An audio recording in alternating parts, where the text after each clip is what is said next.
Hi, this is Rabbi Tzvi Mandel, and so it's already Monday night.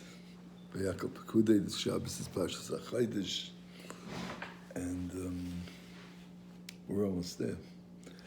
So we will, with Hashem's help, continue the laws of Pesach. I believe we're up to chapter 11. So first we'll go through one reading of each paragraph and then another, just one into the other. And then we'll go through whatever there is from the Mishnah Berurah and of Rav Feinstein, and then the Rav Shulchan Aruch, and then the Shalom Yitzhak Malach, Rabbi Braun. 111.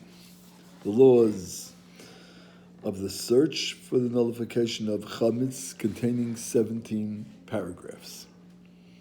The first paragraph speaks about the time for the search, prohibitions once the time arrives. Second paragraph, the candle. The third speaks about where to search to clean first. Number 4, cowshed, chicken coop. Number 5, crevices, cracks, and pockets. Number 6, rooms sold to the non-Jew. Number 7, the blessing. Number 8, putting out pieces of chametz. Number 9, leftover chametz. 10 and 11 is nullification. 12 and 13, making a storeroom before Pesach. 14, stockpiling grain in a pit. 15, feeding produce to chickens before Pesach. 16, departing on a journey before Passover. 17, chametz that may be found on Pesach, God forbid. Okay, we'll go right to the Rabbi Toger translation, and then we'll go back to the Art Scroll with Rav Feinstein's and the Mishnah Berurah. We'll continue then with the Rav Shulchan Aruch, whatever's relevant, and then we go to Rav Braun. I know I said that already just before. Okay, number 1, we should search for chametz on the night before Pesach Eve. In other words, the evening between the 13th and 14th of Nisan. We are obligated to conduct the search at the beginning of the night. One should not eat nor perform any work from a half hour before nightfall onward until he finishes the search. We'll go further. 2, we should use only a single beeswax candle for the search. One should not use a braided candle because it is considered like a torch. In an extreme situation, when there is no beeswax candle available, one may use a tallow candle. In the present age, if a beeswax candle is not available, it is preferable to use any candle whose wax is kosher and parov. Next, number 3. One should search in all the rooms into which chametz is brought, including even cellars, attics, stores, and woodsheds. One must search every place where it is possible that chametz was brought. Similarly, one must check all the containers in which chametz is stored. Before conducting the search, one should sweep all those places thoroughly and clean away all obvious chametz so that the search will be easier. Number 4, there is no need to search a cattle barn or a chicken coop, even though grain is brought into these places for the animals to eat. The rationale for the leniency is as follows. It is possible that the grain placed there never became chametz. Even were one to assume that it did become chametz, it is possible that the entire amount was eaten by the animals and none was left over. If, however, the animals were given grain that had already become chametz, a search must be conducted. In this instance, there is only one possibility that would preclude a search. Perhaps the animal ate all the grain. This alone may not be relied on. It's not enough of a leniency, a heta, So we have to search it. Number 5, it is necessary to search every place in these rooms, even in the holes and cracks where possible. The pockets of one's clothing and the clothes of one's children must also be searched if chametz is placed there occasionally. You give a kid a candy, and he or she might have put it in the pocket and forgot it when she went to school or whatever. On the morning after the search, while chametz is being destroyed, one should shake out one's pockets again. Number 6, the obligation to search one's property also falls on those rooms that are sold to a Gentile, to non-Jew in other words. Since the sale does not become effective until the following morning, when the obligation to search applies, they are still in the possession of a Jew, and therefore must be searched. Number 7, before beginning the search, one should recite the blessing that's in the Siddur, in the prayer book, who sanctified us, concerning the obliteration of bir chametz, in other words. The blessing mentions the obliteration of chametz, even though one does not destroy the chametz at this time, because directly after conducting the search, one nullifies one's ownership of the chametz, of which one has no knowledge, is not aware of, and thus fulfills the mitzvah of bir chametz for that chametz. One should not make any interruptions between the blessing and the beginning of the search. Indeed, it is preferable not to make any interruption during the search at all, unless the matter with which one concerns oneself relates to the search. If it has to do with the search, then you're allowed to speak out. You might want to ask your spouse, is this a place that's usually used with chametz? Or you might ask where something is that's related to the search. One may search several houses after reciting one single blessing. Certain people follow the custom of leaving pieces of bread in several places. We leave 10 pieces, which is according to the Arizal, so that the person conducting the search will find them. They fear that were one to find no chametz at all, the blessing would have been recited in vain. Without minimizing the virtue of this custom,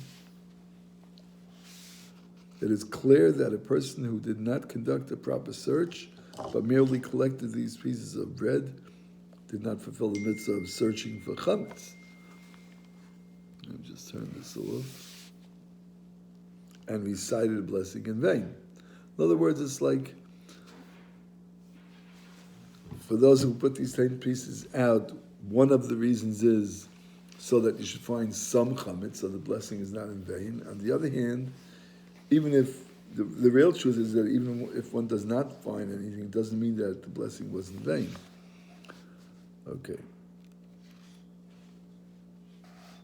But just looking for this and not looking for chametz while you're searching for these pieces is not the right way. Okay, the Shulchan Aruch Rabbim 432:11 and the Mishnah Berurah 432:13 state that even if no chametz is found, this is what we just now said, even if the chametz is not found, the blessing is not considered to have been in vain.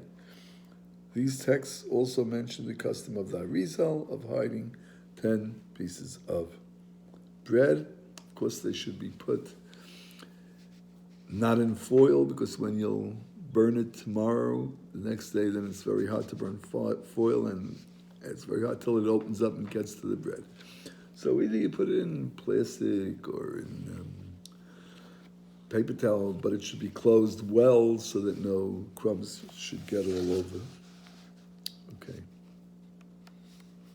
Number 9, the chametz that one leaves to eat or to sell should be placed in a well-protected place from the search. Similarly, the chametz that is found in the search and is to be burnt on the following day should be placed in a well-protected place and tied, lest some of it become lost. It should also be placed in a prominent place so that one will see it on the following day and not forget to burn it. All right, so most people have this custom that they tie it up in a bag and hang it from either a fixture or a chandelier, or maybe on top of a doorpost that you'll definitely see the next morning. And of course, nobody's going to forget to burn the chametz the next day. It's Erev Pesach. It's one of the most exciting times of the year. The beautiful thing is, in Muncie, they have one area where, like, really hundreds of people come and just burn it there. And they have the police nearby, and it's protected, and it's done in a very decent, normal, healthy way where it's not just hefka and free-for-all. Okay, number 10, I'm sorry. Directly after conducting the search, one should nullify all chametz in one's possession of which one is unaware. In other words, all chametz other than that which is intended, one intends to eat, sell, or destroy on the following day. You'll eat breakfast next morning as long as chametz can be eaten. And then you had already sold it to the rabbi the day before, the week before. And, okay. The essential aspect of nullification is a feeling in one's heart that one should firmly resolve to consider any chametz in one's possession as if it does not exist, as of no value, as dust, and as something that is of no use at all. The Chazal require that one make a verbal statement to this effect and instituted a standard Aramaic text which begins Kol Chamirim. A person who does not understand the meaning of the Aramaic should make the declaration in a language that he understands. This is the general translation of the declaration. May all chametz and products containing chametz that exist in my property that I have not seen, nor do I know about, be nullified and be considered like the dust of the earth. Okay, 11.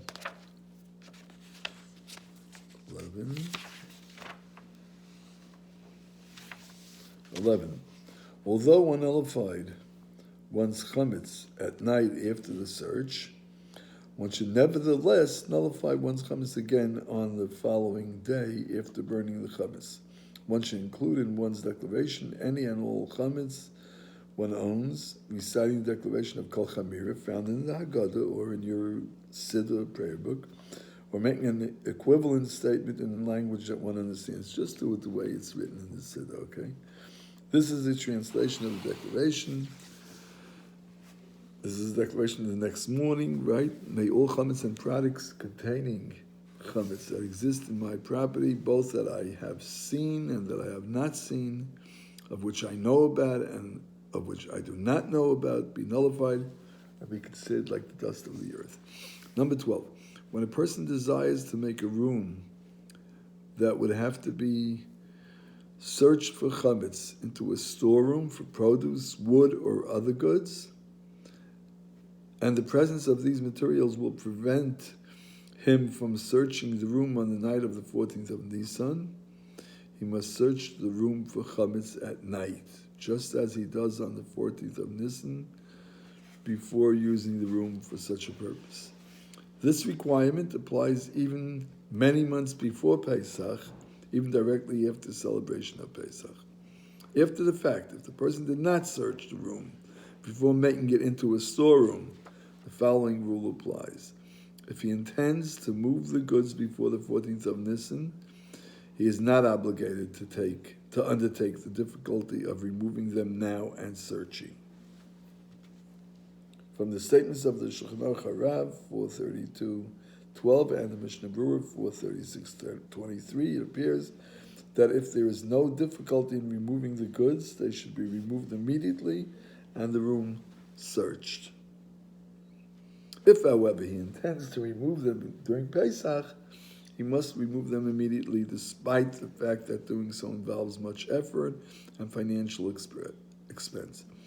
Number 13. If the storeroom was made with the intention of removing the goods after Pesach, the ruling depends on the time when the goods were stored. If they were stored more than 30 days before Pesach, there's no obligation to search the room, even at the onset. In this instance, nullifying one's ownership of chametz at the proper time will be sufficient. If, however, he knows of chametz that exists there, he should destroy it beforehand. If, however, he made this decision within 30 days of Pesach, the obligation to search has already fallen upon him, since it is customary to begin discussion of the Pesach laws 30 days before the holiday.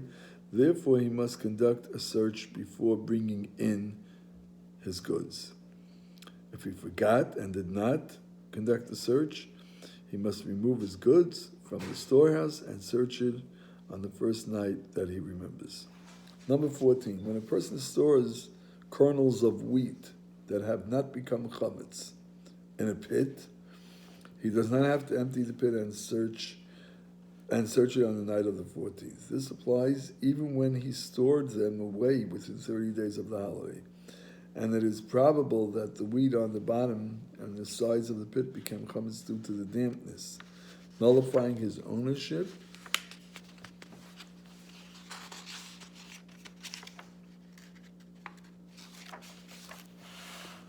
over the chametz is sufficient, since when he stored the grain away, he was storing away grain in a permitted manner.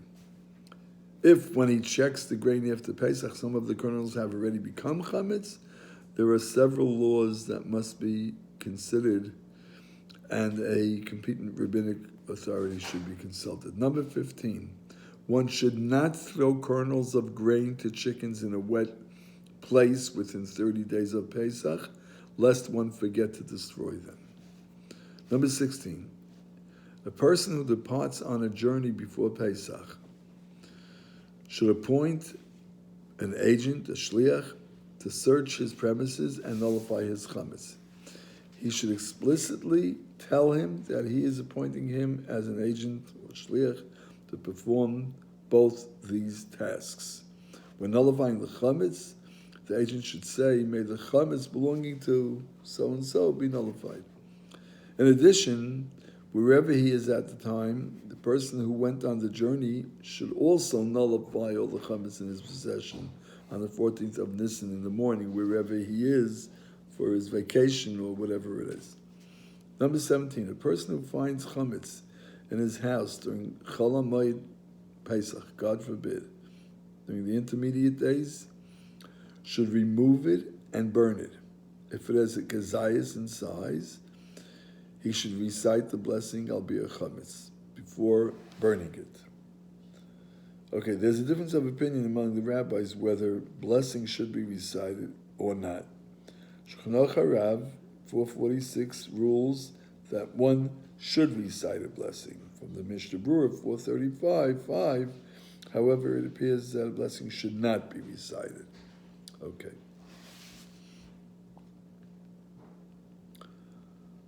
The blessing should definitely not be recited according to everybody, even according to Rav Shulchan Aruch, when destroying pieces less than a kazayas.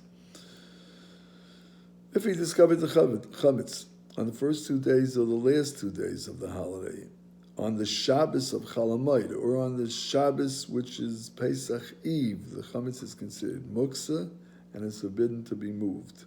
Therefore, one should cover it with the utensil until the conclusion of the Shabbos or the holiday, and then burn it.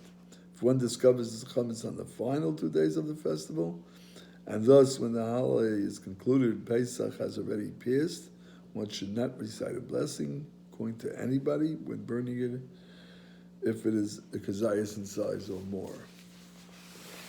Let's review these with some of the commentaries from Rav Feinstein and Mishnah Berurah, and then we'll go see. Okay, we learned about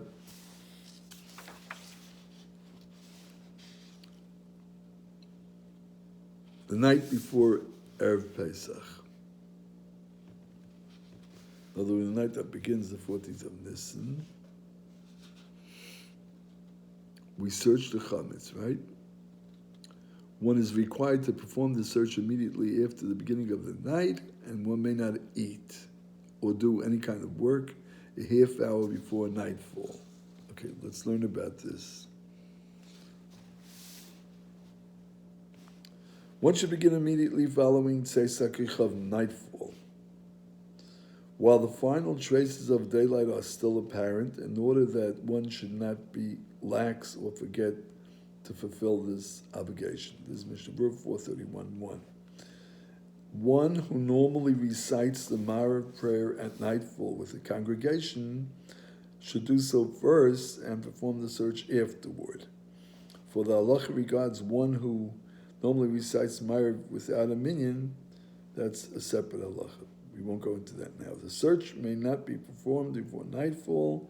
One who performed the search on the day of the 13th by the light of a candle, that is, he did not wait until nightfall, must repeat it again at night, without reciting a blessing, of course. However, one who performed the search on the night of the 13th, rather than the night of the 14th, by accident he did it the night before, and he used he used the candle, need not perform the search again the night of the 14th, provided that he was very careful not to bring chametz into that area, of course. Nevertheless, as cited in Sharat Tzion 5, there are authorities who discourage searching one's entire house before the night of the 14th, since one would then lose the opportunity to perform the search with the appropriate blessing, and this is the way how Chazal decided it should be done. So you do it the right way. Okay. About the eating.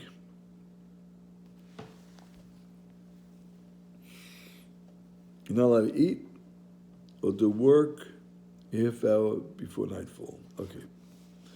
That is to eat more than an egg's volume of bread. This is an amount of bread that equals approximately to 2 ounces. However, an egg's volume of bread or even a large amount of fruit is permitted. Nevertheless, you're hungry, you're allowed to eat something. Nevertheless, once the time for the bedika has arrived, one should avoid delaying the mitzvah even by eating fruit. Shabur 431:6.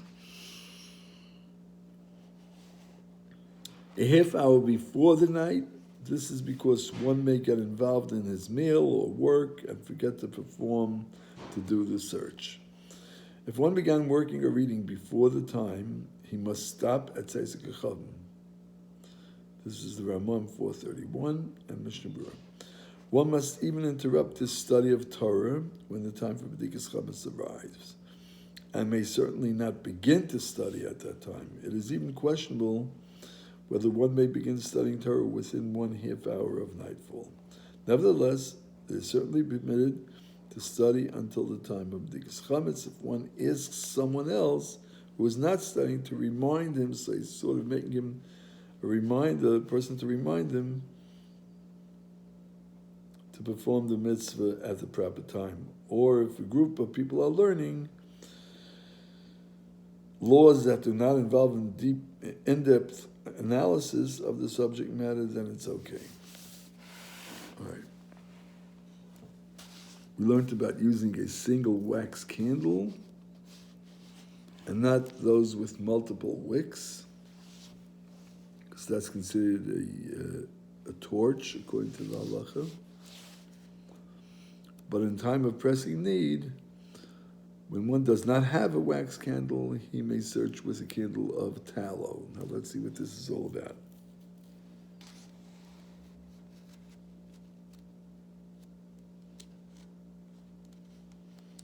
Okay, a torch may not be used, since it's possible to reach the cracks and the crevices. It's impossible to reach the cracks and the crevices with a torch. Furthermore, the concern exists that one may not perform the search properly out of fear of setting the house on fire. This is Mishnah Berurah 433:8.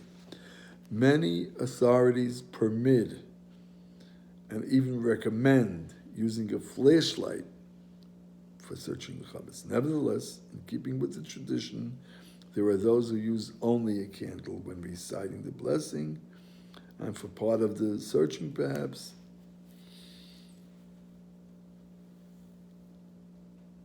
and this is brought down in the Haggadah, Arzei Halavanon, practices of Rav Feinstein, and Haggadah Shal Pesach with rulings of Rav Feinstein. Okay, Rabbi Eder quotes Rabbi Feinstein as ruling that it is Not necessary to switch off the electric lights in the rooms that we search, and it is actually preferable to leave them on. Okay. One should not use a candle of tallow which is not kosher out of the concern that due to the fear that the tallow will drip on his eating utensils, causing them in turn to become unkosher as well.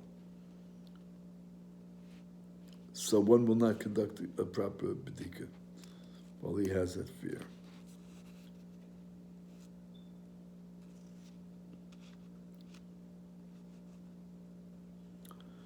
Now we search all the rooms where we have reason to be concerned that chametz may have been brought into them.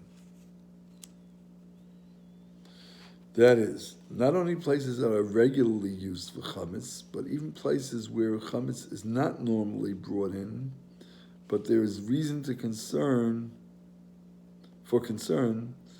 that at some time he or a young child may have happened to bring chametz in there. I mean, the typical case of the first Mishnah in the tractate Pesachim, which speaks about Pesach, is a cellar or whatever it might be where wine is kept, and the maid or the servant might have to go get some wine during the meal, so he'll go to the cellar with a sandwich or with some chametz during the year, and that will cause a definite reason for having b'dikas chametz over there. So that's the parable that's brought down. But all these things that it says here are reason for concern. A young child or even an adult could sometimes bring chametz in. Attics and cellars were often used for storing fruit and other items that one would need during a meal. Even if one does not normally bring chametz into these places, they nevertheless require b'dikas chametz to search for the chametz, since the homeowner or his domestic help may have entered the room during the time of the meal with chametz in his hand in order to get fruit or firewood for cooking, and inadvertently left the chametz there. Okay, that's like the case that we said.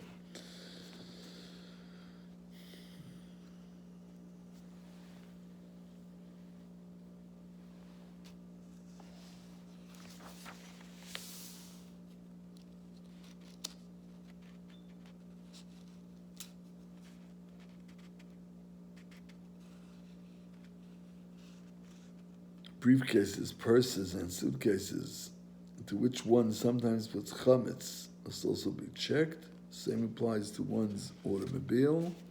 However, the blessing of these b'dikas chametz is not recited.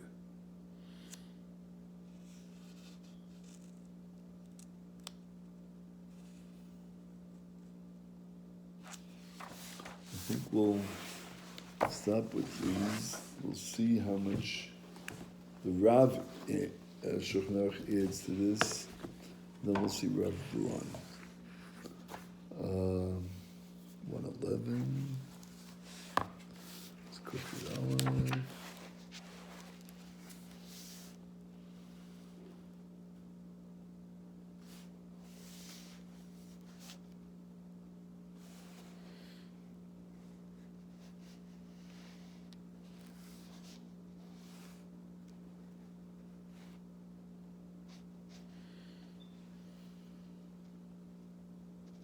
Now we learned about a chicken coop and such.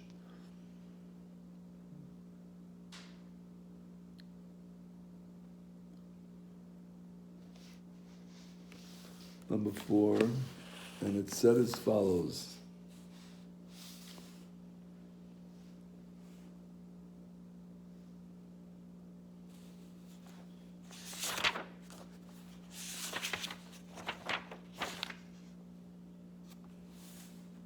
There is no need to search a cattle barn or a chicken coop, even though grain is brought into these places for the animals to eat. And the rationale for this leniency is as follows. If it is possible that the grain placed there never became chametz altogether, first of all. And even for one to assume that it did become chametz, is it possible that the entire amount was eaten by the animals? So there's two kulas, there's two leniencies, and none was left over. If, however, the animals were given grain that had already become chametz, a search must be conducted. The reason is, in this instance, there is only one possibility that would preclude a search. Perhaps the animal ate all the grain. This is not enough of a leniency to rely on.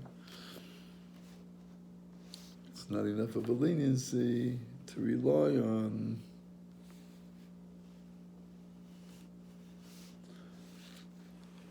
And the Rav Shulchan Aruch adds to this that if all 30 days before Pesach he was careful not to feed chametz, then it doesn't have to be searched.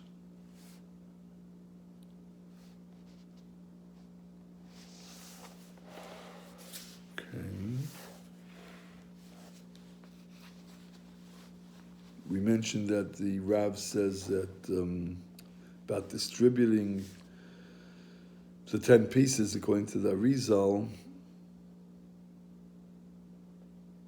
Some say the reason is because if you don't find any chametz, it's a bracha vatala, you're making a blessing in vain. Says the Rav, that's not true. The fact alone that you're searching, that's the b'dikas chametz. Searching chametz doesn't say searching chametz and finding chametz. It's the searching of the chametz. So thank God, if you don't have any chametz, you don't have to. But we do distribute the 10 pieces because of Kabbalah reasons. It's going to the Ariya Kodesh. It's a beautiful custom. And always the children are very happy to help and make these little tiny things. But don't put them in foil. Rather put them in something that burns easily and doesn't make a mess. Also, each individual piece should be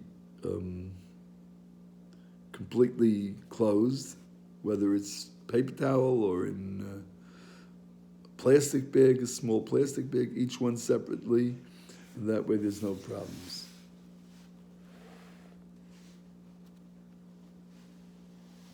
Minig Yisrael Torah, says the Rav Shulchan Aruch, the customs that Yidden do for generations and generations have reasons for them that sometimes we don't even know, a whole generation may not know, and therefore they must be respected and not mocked or made fun of, and therefore we should do this custom. This is, well, Tanya says it over here, Rav Feinstein speaks about this many times.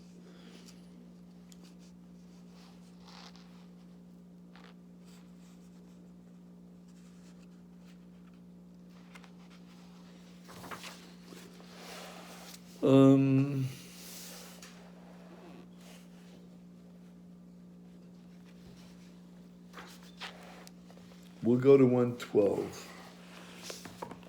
Oh, we didn't do Rav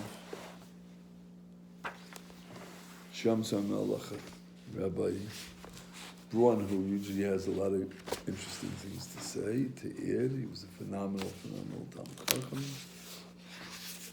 And so he says, what happens if somebody, for whatever reason, didn't search the night before the 14th or even the day of the 14th? So he could do it during the holiday of Pesach. And he makes the blessing. But then he should also do it by the light of the candle, because that's how the Chazal, that's how the sages of the Talmud made this custom. Again, it's something that has to do with a minig that Chazal, or halach that Chazal told us to do it. So even when it's not during the appropriate time, you do it as close as possible to it as possible. So it should be done with the candle and at night.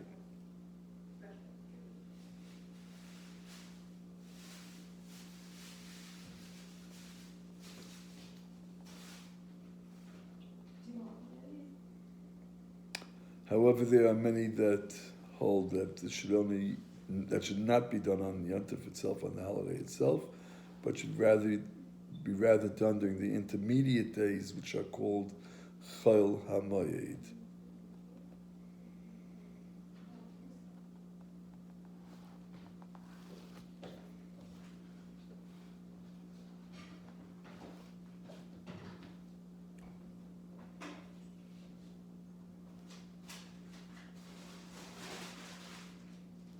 God forbid someone passes away, so his orphans are considered an einim before the body is buried. He's not allowed to do any mitzvahs, so he makes a shliach, he tells someone to do it for him, as we mentioned before in another case.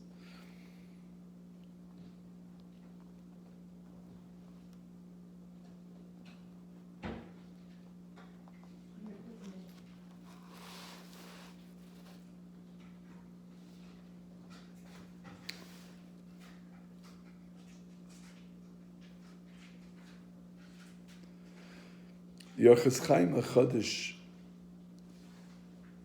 is quoted here, and he brings down another sefer, the Earl of Varey, that someone who was traveling all day, let's say he just came in from a long business trip and he's really knocked out, and he doesn't want to search for the chametz because his rationale is that his mind is not completely at ease and he's afraid that he won't do it the correct way. So yes, it's permitted for him to lie down and tell his family to wake him up after a half hour or whatever, and this way he'll do it the right way.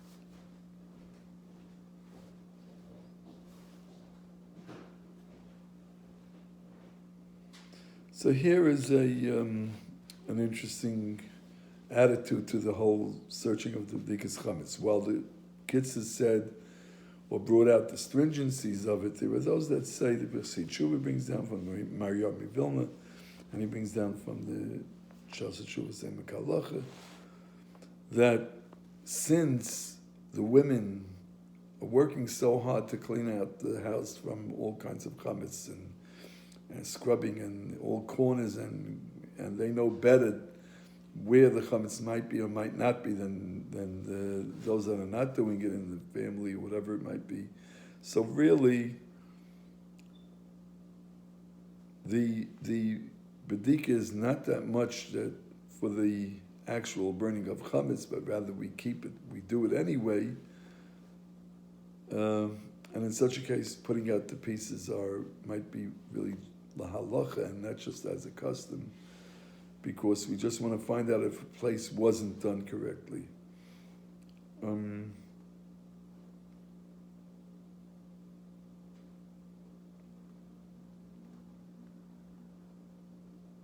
Minchas Chinuch and Mitzvah Tes has this interesting Talmudic philosophical question. When the Torah says tashpisu, you should get rid of your chametz, does that mean that it's a kumbas say that you have to acquire chametz if you don't have any chametz to do this mitzvah, or it's a shev al tasa? It's just that if you have chametz, you do it. If you don't have to. So for this reason, he says, maybe that's the reason why we put out the 10 pieces as well, so we could do it even according to the side that understands that tashvisu means that you must actually buy chametz and burn it, or somehow get chametz, acquire chametz to do this mitzvah in a proactive way, not just in a, if I don't have, then I don't have. Okay.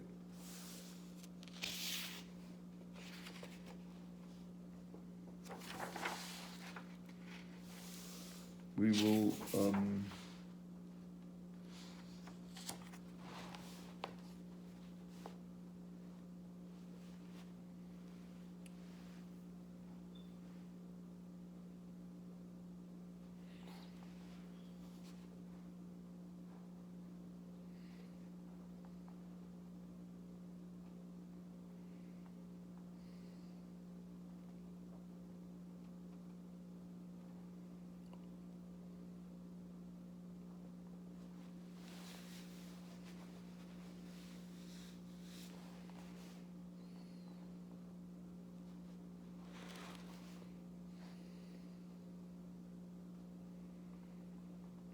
So we learned about if somebody finds chametz during Pesach,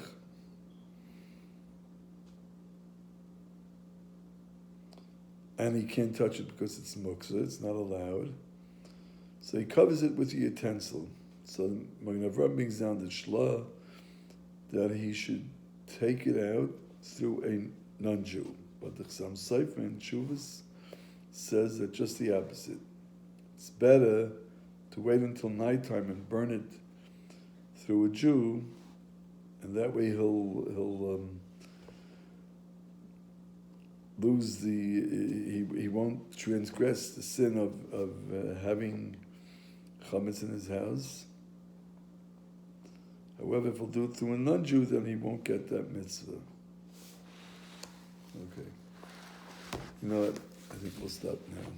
Have a good night. We've got to finish these halachas, and then we'll get to the laws of the Seder. Then I hope we'll have some time to study some of the Haggadah and get some of the commentaries. Have a good night, people.